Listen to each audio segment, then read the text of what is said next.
There's no feeling more intense than starting over.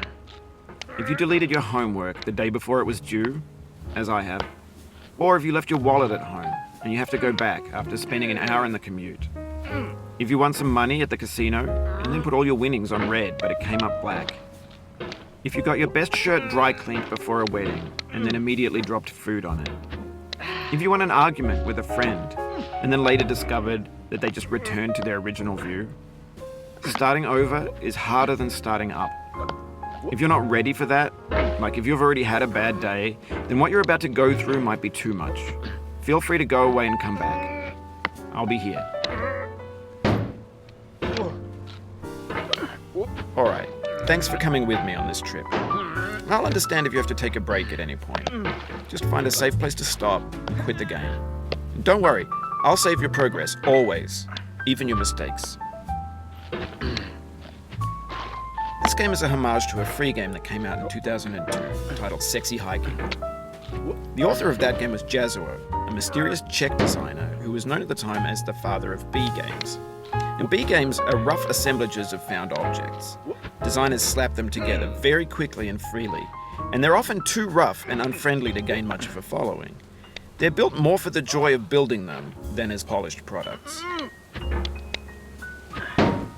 In a certain way, Sexy Hiking is the perfect embodiment of a B game. It's built almost entirely out of found and recycled parts, and it's one of the most unusual and unfriendly games of its time. In it, your task is simply to drag yourself up a mountain with a hammer.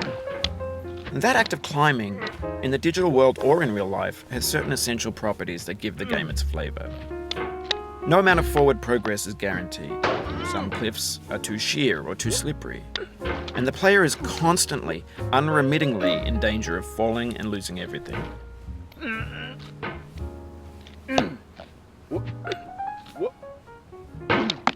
Oh, you just lost a lot of progress.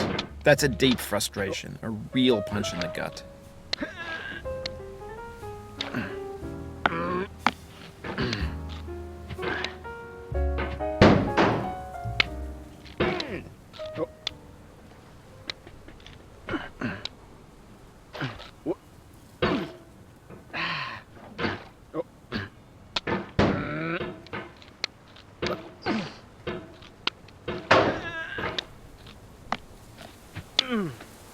Anyway, when you start Sexy Hiking, you're standing next to this dead tree that blocks the way to the entire rest of the game.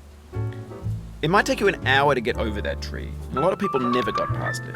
You prod and you poke at it, exploring the limits of your reach and your strength, trying to find a way up and over. And there's a sense of truth in that lack of compromise. Most obstacles in video game worlds are fake. You can be completely confident in your ability to get through them once you have the correct method or the correct equipment or just by spending enough time.